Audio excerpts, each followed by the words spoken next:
1987년 1월에 경찰에서 경찰들에게 끌려와서 고문을 당하던 한 학생이 죽었다. 그러면서 탁 하고 치니까 그냥 억하고 죽었다. 그렇게 발표를 했는데 이게 사실은 조작, 은폐한 그런 발표였지요.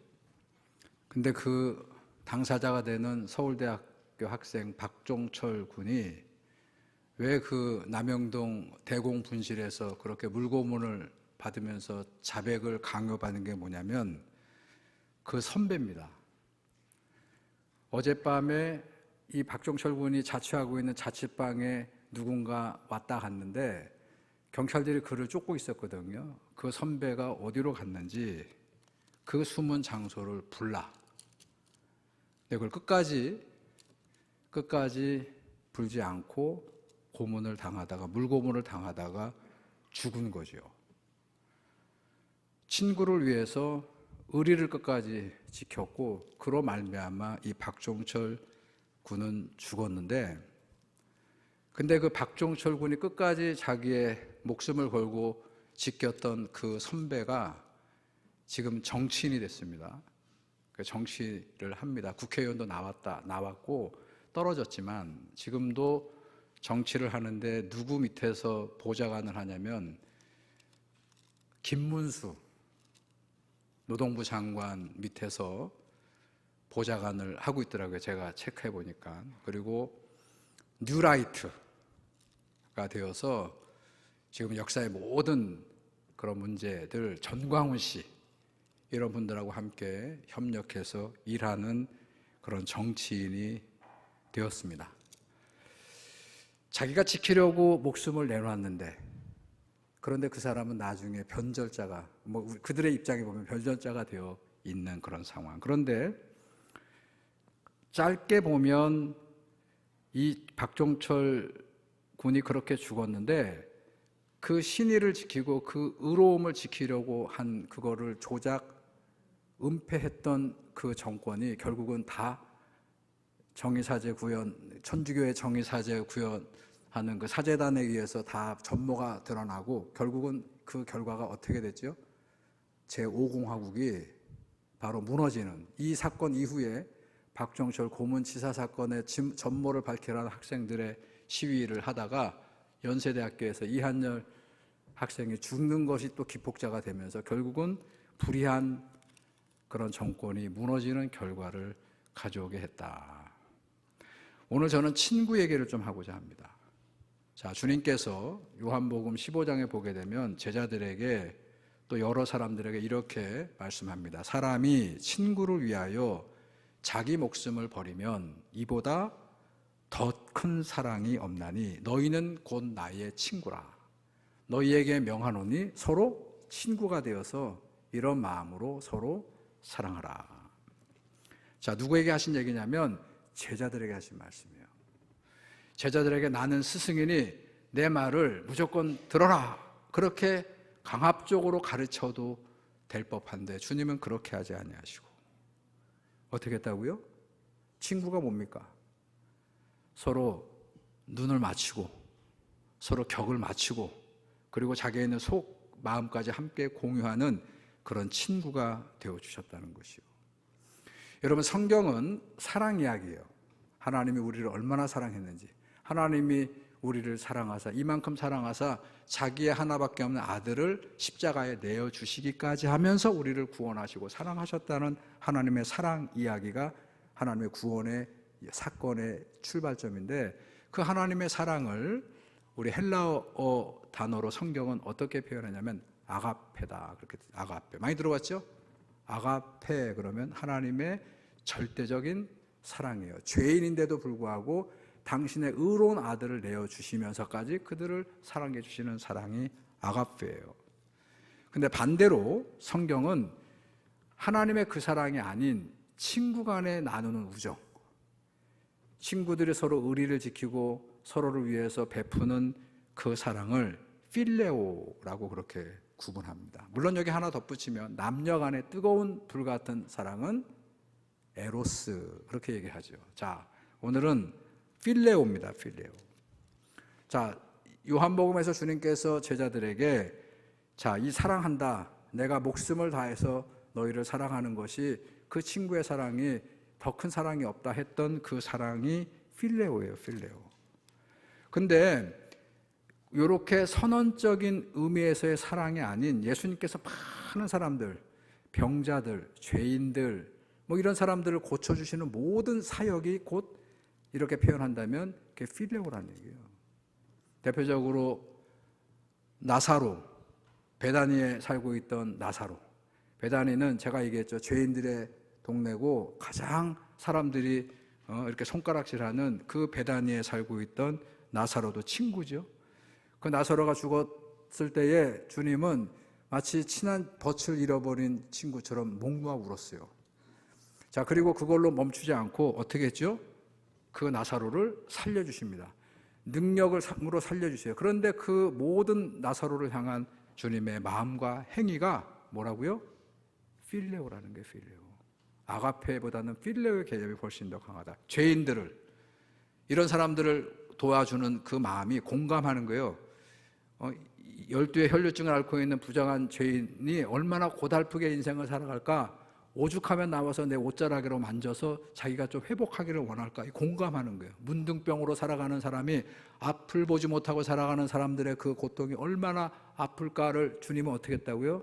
마치 친구처럼 격을 맞춰서 필레오, 아가페보다는 필레오의 사랑으로 그들을 만져주셨고 그들을 치유하시는 그런 모습을 보여주었다는 것이. 여러분, 성경을 통전적으로 보면 우리가 믿음 생활하고 신앙 생활하는 것이 하나님 앞에서 경건하고 하나님의 율법의 모든 명령을 따라서 신실하게 살아가는 것도 중요한 신앙의 덕목이지만 그 못지않게 중요한 게 뭐냐면 우리 그리스도 그 하나님의 은혜 안에 있는 형제 자매들 간에 좋은 믿음의 뜻을 함께 세우고, 중요합니다. 뜻을 함께 세우는 거예요.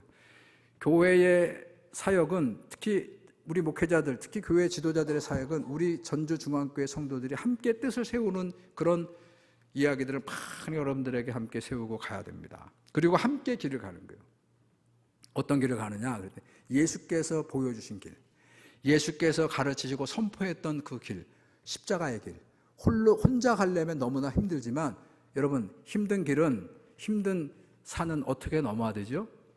여러분, 멀리 가는 여행, 오랫동안 비행기를 타야 되고 오랫동안 차를 타고 가는 여행은 어렵죠. 막 배를 타고 멀미를 하고 힘이 듭니다. 그런데 그때 어떻게 갈 때 그 고행의 여행은 그래도 견딜 수 있고 또 그나마 의미가 있어요? 가까운 마음이 통하는 벗과 함께 가는 그 길처럼 우리 신앙생활은 함께 교회 안에서 믿음의 형제 자매로, 성도로 그렇게 교제하는 것, 이 성도의 교제가 서로 위해 주는 것, 서로 중보하는 것, 서로 함께 좋은 선한 일을 함께 사역하는 것, 이게 중요한 신앙의 요소고 믿음의 본질이 될 수 있다는 것이요. 오늘 예수님이 그런 모습을 말씀하신 거죠.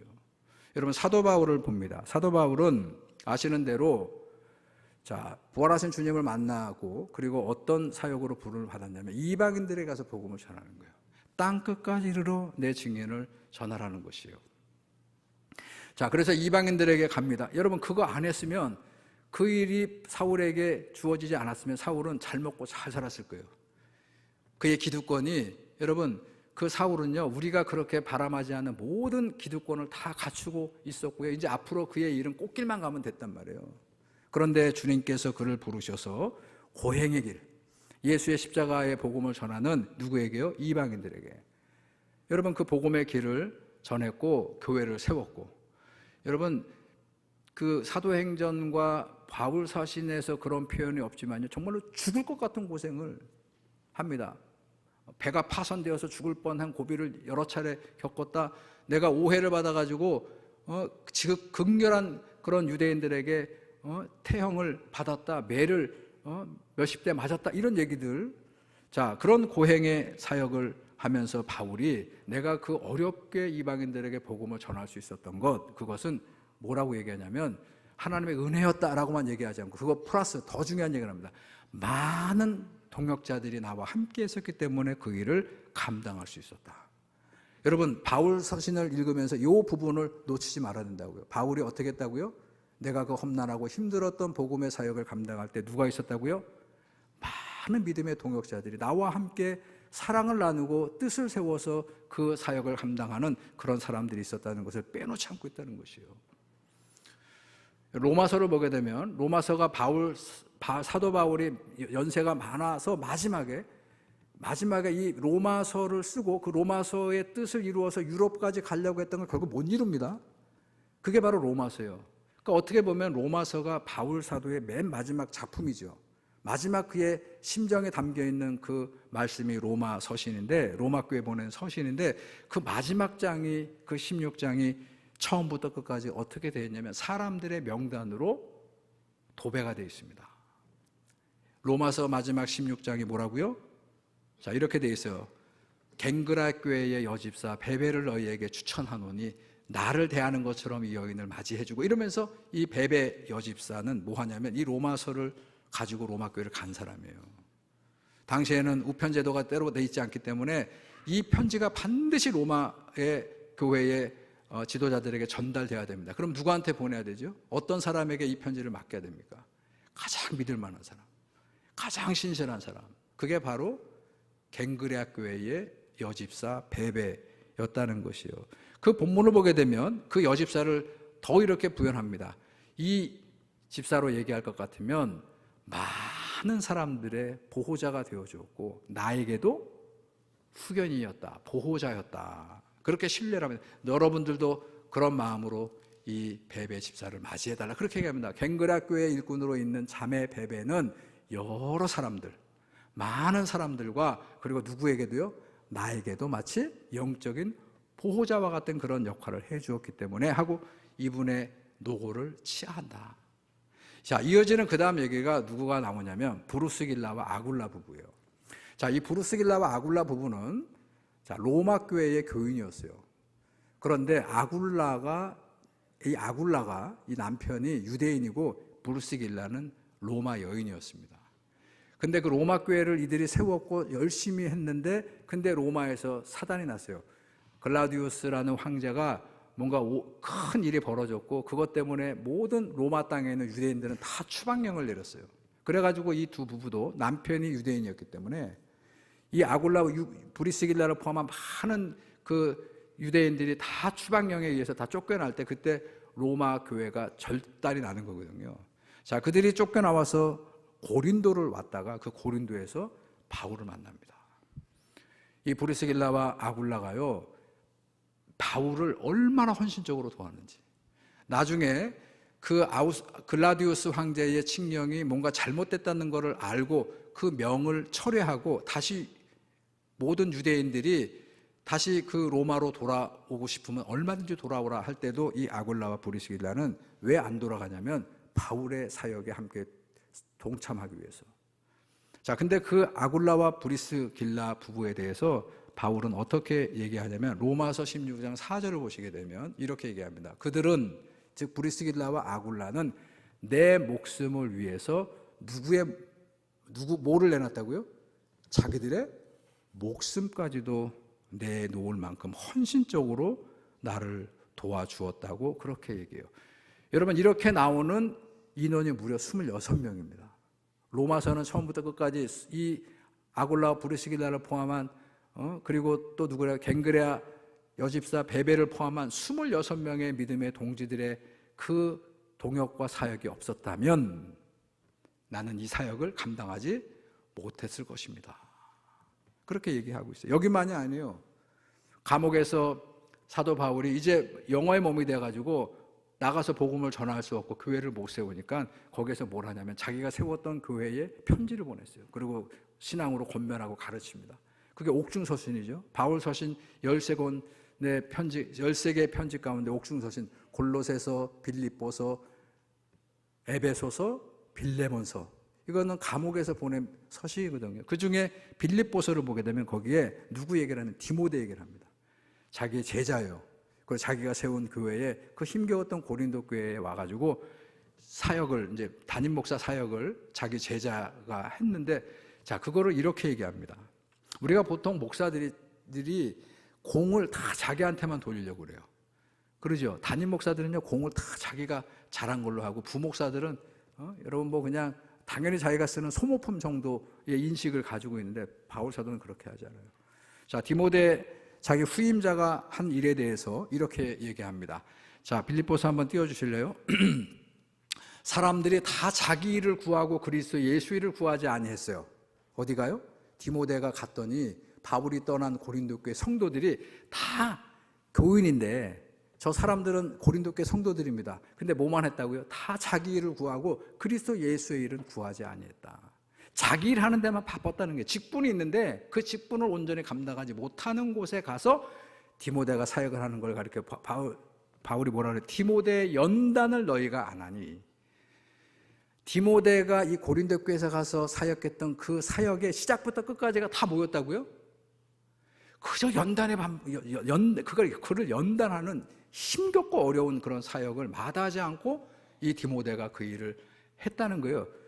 사람들이 알아주지도 않아요. 그런데 바울이 그걸 알고 그 당사자들에게 이거를 얘기하는 거예요. 너희가 안 하니 자식이 아버지에게 함같이. 이건 효자를 얘기하는 겁니다. 마치 자식이, 효자가 자기 부모를 섬기는 것처럼 나를 섬겨서 내 뜻을 받들어서 이 복음을 위해서 수고했다.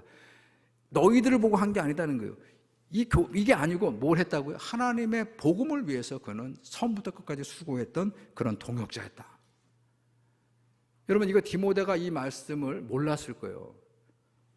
여러분, 디모데 나름대로 열심히 그 교회를 가서 힘겨운 교회예요.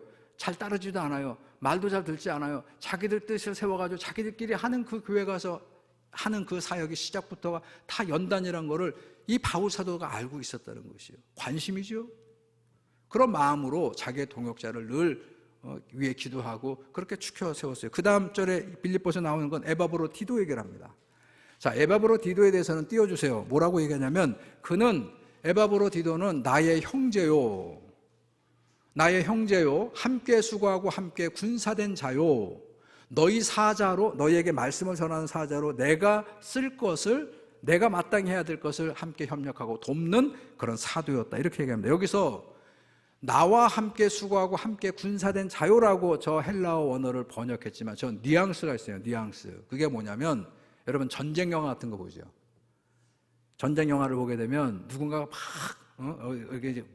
분대가 막 공격을 하다가 어디 막 기관 단총이 막 난무해가지고 앞으로 전진할 수 없는 그런 상황에서 누군가가 하나가 나서가지고 그거를 폭파하려고 막 가다가 총에 맞죠. 그래가지고 그 사제 한가운데 총탄에 맞아서 다리에 맞아가지고 저렇게 가만히 놔두면 포화를 그 사격을 받아가지고 죽을 뻔해요. 그런 상황에 누군가가 그 동료를 구하러 가죠. 여러분, 그 동료를 구하러 간다는 뉘앙스예요. 가다가 보통 그 영화 보세요. 어떻게 됩니까? 그 동료를 구해서 살아나오는 경우도 있지만 대부분은 같이 총에 맞아 죽겠죠. 왜? 빗발처럼 총알이 날라오니까. 에바브로 디도는 나에게 그런 사람이었다는 것이요. 내가 이 사역을 위해서 고군분투할 때, 정말로 힘겹고 어려울 때 마치 아무도 없는 고립무원과 같은 그런 상황에 처해 있을 때, 그때 혜성처럼 나타나서 내 곁을 지키고 함께 했던 사역자가 누구였다는 거예요? 그게 바로 에바브로 디도와 같은 사역자였다는 것이요. 여러분, 다시 말해서 사도 바울은 혼자 내가 이방인들의 교회를 세웠고 선교의 복음을 감당했다, 그렇게 얘기하지 않고요. 틈만 나면 뭐 했다고요? 나이, 신분, 성별, 그 사람이 어디 이방인이냐 유대인이냐에 관계없이 다 그걸 초월한 믿음의 동역자들이 나와 함께 그 일을 동역했기 때문에 이 모든 일을 내가 감당할 수 있었노라고 그렇게 고백하는 거예요. 이때 사도 바울의 신앙 고백은 뭡니까? 필레오들이 있었다는 거예요. 나의 사랑하는 동역자, 친구들이 나와 함께 했기 때문에 그 일을 감당할 수 있었노라고 그렇게 말씀하고 있는 것이요. 영국입니다. 자, 영국의 한 런던의 귀족 아들이에요. 집안의 명망가 집안의 어린 아들이, 초등학교 어린 아들이 시골집 할머니 집에 놀러 왔다가 더우니까 강에 수영을 하다가 물에 빠졌습니다. 누구도 구해줄 수 없는 상황에 물에 빠져가지고 허우적거리고 있는데 살려달라고, 사람 살리라고 그러는데, 그때 마침 그 강길을 가고 있던 그 마을에 가난한 집 아들이, 그 초등학생 아들이 그거를 보게 돼요. 그러니까 여지없이, 이 친구는 뭐 맨날 그 강에서 살았으니까 그걸 뛰어 들어가지고 그 귀족의 아들을 구해줘요. 그리고 둘은 친구가 됩니다. 그래서 이제 런던으로 방학이 끝나고 돌아가니까 편지, 펜팔을 서로 주고받으면서 이 런던의 이 귀족 아들과 이 시골의 가난한 집 이 아들이 서로 친구가 되어서 편지를 주고받으며 우정을 키워갔어요. 자, 시간이 흘렀고 이들이 이제 초등학교를 졸업할 즈음이 됐어요. 자, 초등학교 졸업할 때가 되니까 이 런던에 있는 이 아들이 편지로, 귀족의 아들이 너는 어떻게 졸업하면 중학교는 어디로 가니? 너는 다음에 커서 뭐가 되고 싶니? 이런 얘기를 하니까 이 시골의 소년이 나는 사실은 꿈이 의사야. 내가 공부를 해서 의사가 되고 싶은데 그런데 우리 집 형편이 너무 가난해서 중학교 가는 거는 포기해야 될 것 같아. 내가 아버지 도와서 집안일을 해야만 해. 농사일을 해야 돼. 그렇게 편지를 보냈어요. 자, 그랬더니 그 귀족의 아들이 너무 마음이 아파서 이렇게 결심을 합니다. 아버지를 졸라서 이 친구를 데려다 공부를 시켜야 되겠다. 같이 해야 되겠다. 그래서 아버지를 졸라요. 근데 아버지도 사실 고마운 마음이 있죠. 자기 아들이 물에 빠져 죽을 때 구해줬던 그 친구 알아요. 자, 그래서 그 청을 결국 듣고 그 아이를 런던으로 데려와서 공부를 시킵니다. 열심히 시골 소년을 공부했어요. 그리고 런던 의대를 갑니다. 그리고 또 열심히 연구합니다.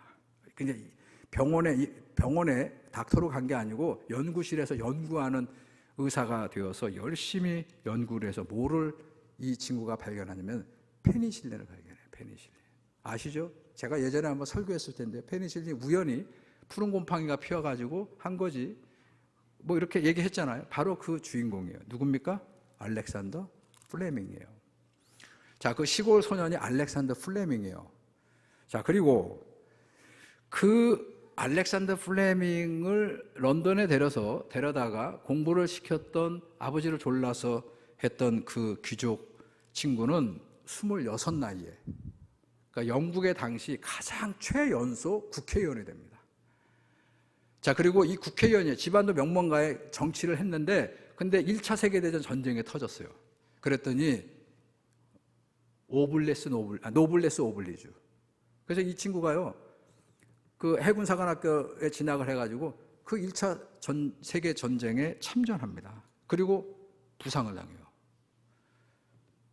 그 작전을 나갔다가 그 총기에를 막 맞아가지고 부상을 심각하게 당해서, 근데 이 부상이 후유증이 와가지고 그 죽게 되죠. 나중에 제가 이따 얘기할 겁니다. 이 양반 그래서 다리를 저는 거예요. 지팡이를 짚고 더 저는 그런 정치를 했는데, 그때 그 병이 이게 이제 후유증, 합병증이 생겨가지고, 근데 그때 그 군의관들이 그 알렉산더 플레밍이 발견해낸 그 푸른 곰팡이의 페니실린, 우리로 지금 얘기하면 마이신 같은 거죠.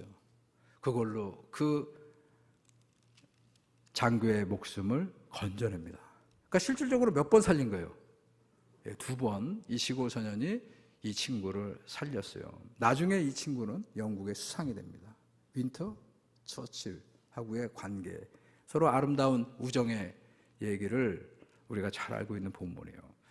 자, 오늘 우리가 함께 읽은 본문에도 바로 이런 아름다운 우정이 나오죠. 다윗과 요나단의 우정입니다. 매우 각별했어요.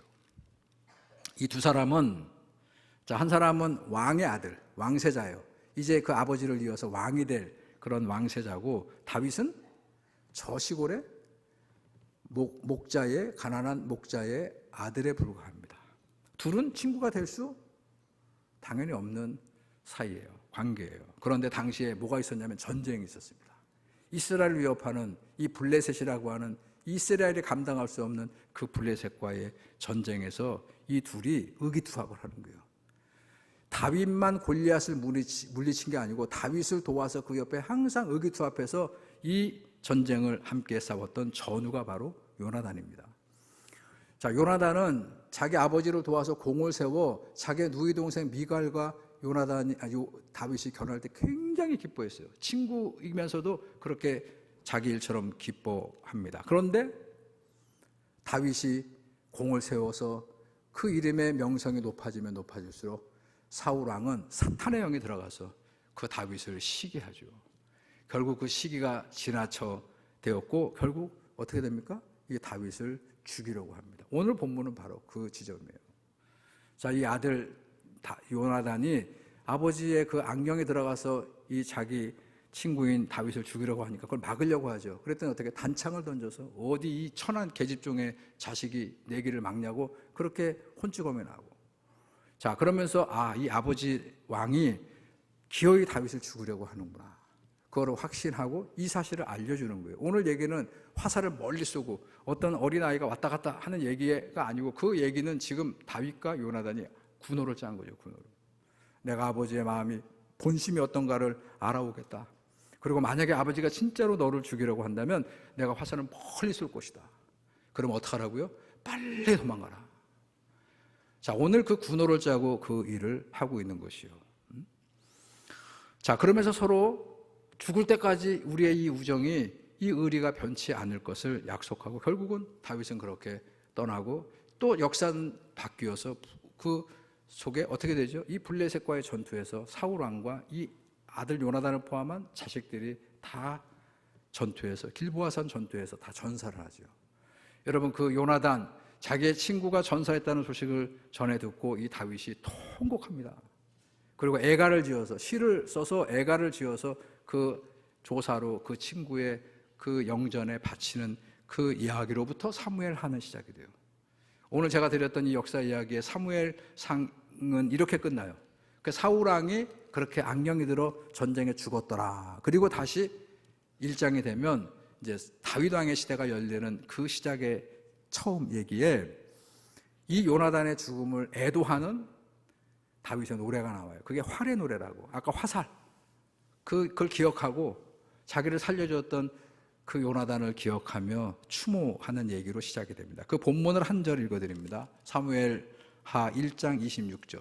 이렇게 통곡합니다. 애곡합니다. 내 형 요나단이며 내가 그대를 애통함은 그대가 나를 사랑함이 기이하여. 여러분 그 요나단의 사랑을 다윗이 뭐라고 하냐, 그 사랑이 지금 생각해도 이해할 수 없는 기이한 사랑이었다. 왜 그랬을까요? 다윗이 알고 있었고 요나단도 알고 있습니다. 이 사울이 왜 다윗을 죽이려고 했냐면 다윗이 살아남으면 자기 아들이 죽는 거예요. 다윗이 승승장구하면 자기 아들이 왕위를 물려받을 수 없는 거예요. 이거를 요나단이 모르지 않았어요. 그런데도 불구하고 그래서 아버지는 사울 왕은 자기를 죽이려고 했는데 그걸 알면서도 이 요나단이 자기를 살리려고 했었던 그 형의 사랑이 기이하다는 거예요. 미스터리라는 거예요. 내가 지금 아무리 생각해도 이해할 수 없는 그런 사랑이라는 것을 얘기합니다. 그 사랑은 그 어떤 것과도 비교할 수 없다는 거예요. 여러분 특별히 알죠? 다윗의 아킬레스건이 뭐죠?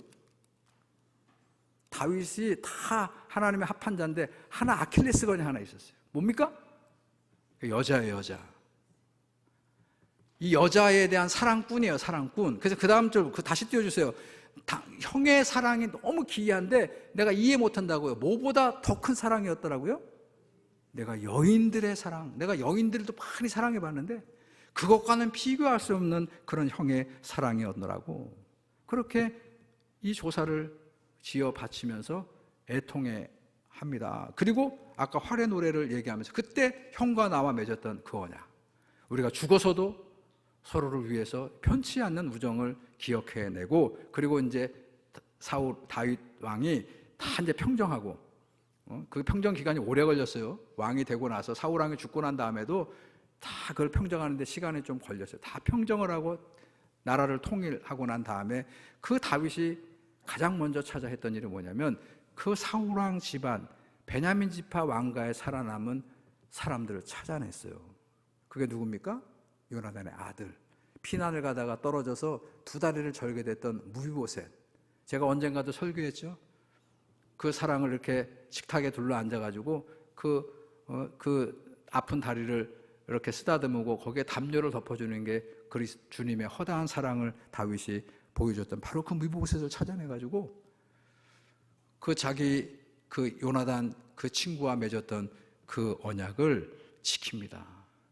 평생을 밥상을 함께 나누며 그 아들을 자기 친아들과 같이 보살피는 그런 의리를 보여주었다는 것이요. 다윗과 요나단의 우정, 요나단과 다윗의 이 큰 사랑, 여러분 서로 돌보고 서로 배려하고 끝까지 신의를 지키는 그 사랑, 어디에도 시기가 없고 어디에도 질투가 없는 바로 그 사랑, 이게 성도들이 교회 안에서 성도들과 나누어야 될 사랑이고 성도의 교제가 되어야 된다는 거예요. 하나님 앞에 말씀으로 기도로 늘 신실한 교제하는 건 못지않게 중요한 게 뭐라고요?